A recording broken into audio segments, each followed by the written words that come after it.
Dia kun maybe nin dulloomeen isaan hangalu. Ani waardiyyaan barbaadu. Ani fin danda'a arraba ajaa'ibaatiin qaba. Na bakka buutanii nama arrabsina. Nama bakka buutanii nama na sagaaroon seenina. An nama natti dabree akkaan itti ofirraa deebisuun natti beeka. Namni maqaa kiyyaan jaarmee Oromoo biraa dhiisi. Nama biraa saba biraa irratti jaarmee biraa irratti iyyuu. I don't want anybody to defend me. I've clear track record bar. Ambar Oromoo keessatti gochaaniin beekama jechaaniin wanni Oromoo dalagaa. Ololli oofame maqaan Jawaariin xuraa'ee maqaan kee xuraa'ee huccuu gimbanyaa fakkaataa barra amma booda bakkitti maxxanu kabiraan jiru. Waan keessaan natti ergame takkaa lama isin deebiseetiin deema. Tokkoffaa waa'ee nagaa kaasooytu abiyyi sibitee naan jedhamne as keessa jiru tokko reefu tekstiidhaan.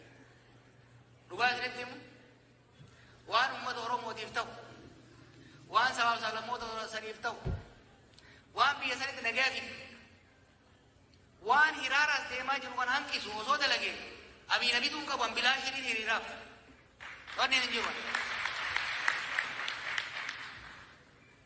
Angatiin xiyya uummata Oromoodhaati. Uummata kanan tajaajiluudhaan jedhu. Ani hin bitamu gurguramu karaa qajeelaa garraan garuu bilaashin salfii galaa kanan shakkina karaa qajeelaa deeminaan.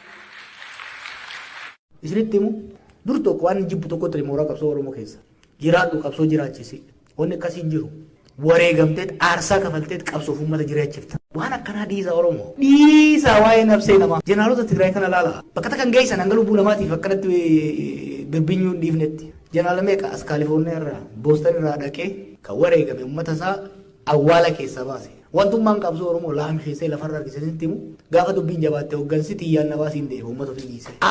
Jawaar Mohammed will not do that. Uummata kiyya sodaa fi kijiba sodaa fi soba hin barsiisu.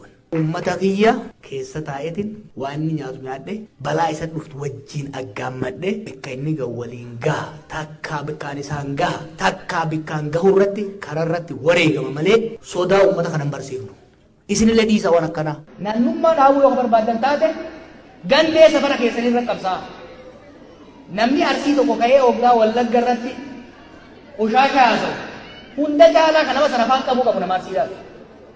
Gaafa namni Harargee tokko ka'ee nama arsii irratti afaan dheerate ka dura dhaabbatee isa mormuu qabu nama Harargeedhaaf.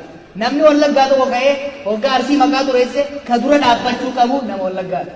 Gandee safara keessanii hidhadhaa.